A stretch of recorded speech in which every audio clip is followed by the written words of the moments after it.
nagkaano siya dati. Nagkaano? Oo, nagka-TB siya. Kaya pala ang kulay ni tatay ano eh.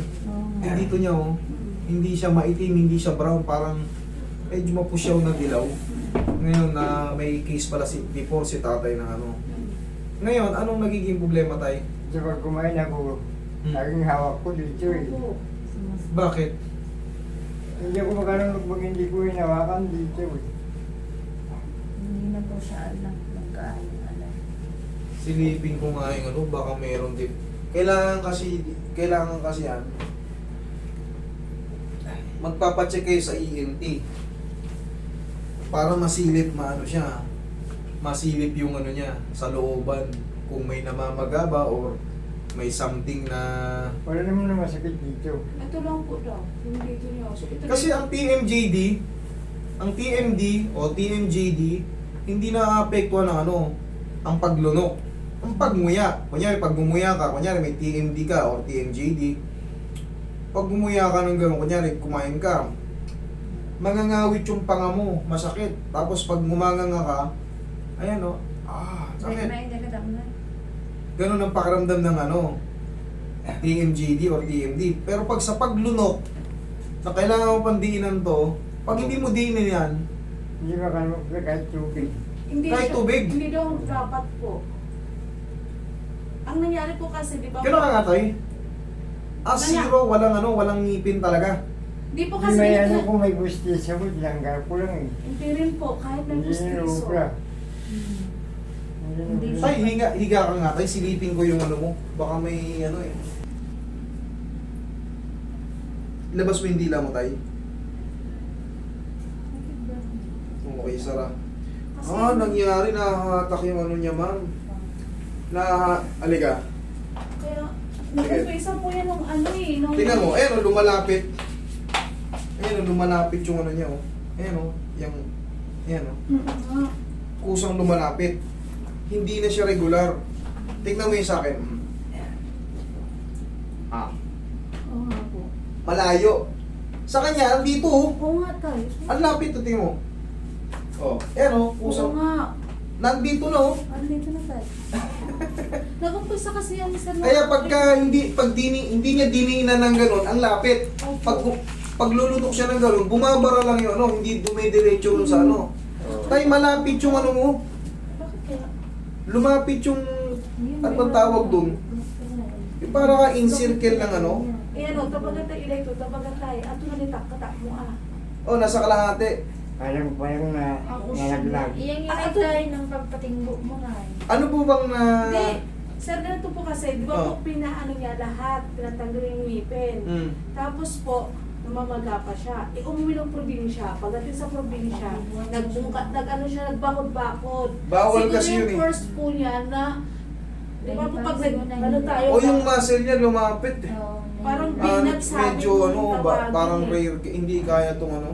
Kahit i-align ko yung panga niyan, kung talagang yung muscle ang nagko-control, lumapit lang dito no. Pag gumanga siya, Pero kahit po i-align mo, ganun pa rin? itatry ko ha. Sige po. Kasi hindi naman makaka-apekto yun ng ano eh. Dadahan-dahanin ko lang tayo, ha? Thank you. Kahit nung ano lang po, kasi pag ano daw po dito may, ano hindi, mapadirito mo? Sige, ngangang malaki. Ay, thanks. Dahan-dahan sara. O, sige, nga. Dahan-dahan sara. Sara. Pag ganito, upo ka. Hindi naman makaka-apekto to kung talaga. Sige, nga konti tayo, nga. O, yung pinakamalaki. Sige tayo. O, sara. Ano dito? Kaka- Sige. Nga nga. Dahan-dahan, Dahan-dahan, Sarah. Wala lang ano, wala, hindi na siya hindi doon ang problema. Hindi doon ang problema. Dapat yan, pag nakadislocate ang panga niya, pag ginanyan ko yan, Nakaano na. magpapap yan. Ang nakikita ko ngayon ha, nakikita mo rin eh, nakahiga pa siya ng partida ha. Tingnan mo, pag pag nakaupo na siya, sige nga katay. Wait lang ha. Tapos magpapakos ni Rice. Yung muscle the strongest muscle of our body is tongue. Yung tongue niya, parang sumobra yung ano. Kasi siguro sa first nung pag Sige nga tayo. Nga, ilabas mo yung dila mo. Ayan oh, ang lapit oh. Agbawalan na din na si ano mo. Ano nangyari ron? Baka nga yun yung history niya ng pag binunutan ka ng marami, Lahat po. lahat inubos. Siguro kapupersa mo, yung, kasi ito ang strongest muscle natin, yung, kaya pag hindi mo diniinan ng ganun, hindi mo malunok. Yung muscle mo out of control.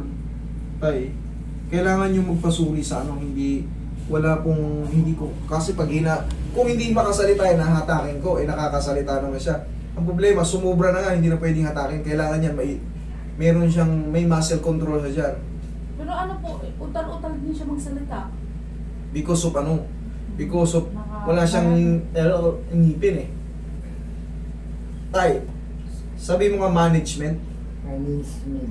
Oh, naiintindihan naman eh. Yun talaga, iba kasi yung hindi nakakapagsalita. Ma'am, hindi po siya para sa akin. Rare case to. Ngayon lang ako naka-encounter ng ganito. Lumapit po yung ano niya eh. Parang yung dila niya. Dapat kahit gumila ka ng ganyan, mananatili yung nandun sa loob yung parang ano, yung pabilog. Yung Kahit ilabas mo yan, mananatili yun. Ngayon, ang nangyayari, lumapit, kumalahati, pumupunta rito. Kung ano tayo, sige, at nalat ka na sila ito mo Ma'am, papunta nyo siya sa ENT. Taga saan po ba kayo? Tundo. Tundo, o. Pumunta lang kayo sa Tundo Hospital eh. Mayroon, magtanong kayo kung saan yung ENT. Dati po ano eh. Grade pa lang sa Pasilapis. Napunta ka ng orthopedic eh. Tapos Hindi. sabi yan, tayo. Hindi orthopedic. Ang orthopedic, sa bones siya. Expert siya sa bones. Ang ENT, ears, nose, throat. ENT. Sisilipin yan kung ano naging problema. Para, siyempre sila nang mag-evaluate yan kung kailangan ba ng muscle, relaxant, or bala na sila kung anong baka operahin or ano. Sila Sa orthopedic, for bones yun. Ortho means bones. Surgeon, yung mga nag-oopera yun. Maraming uri ng doktor. May MD, may mga physician, may mga pediatrician. Nakaganyan po yung kahit umanom ng tubig. Kasi nga, kinokontrol niyang hindi lumapit. Kasi pag lumapit, hanggang dito na yung tubig. Kasi nga, hanggang dito na oh. Pag hindi niya dinignan ng ganun, hindi lulusot. Kasi nga lumalapit. Yan ang observation ko tayo. Kaya kailangan niyang dinignan ng ganun para yung tubig. May tulak pa ganun. Yun nga po, diba? Tama. Kaya yung dila mo, igaganon mo tayo pag iinom ka ng tubig. Iatras mo. Subukan, kuha ka ng konting tubig. Tapos medyo iatras mo yung dila mo ng konti. Ganyan po to. Yan. Po. Yan. Okay, kailangan talaga may didiin siya. Kaya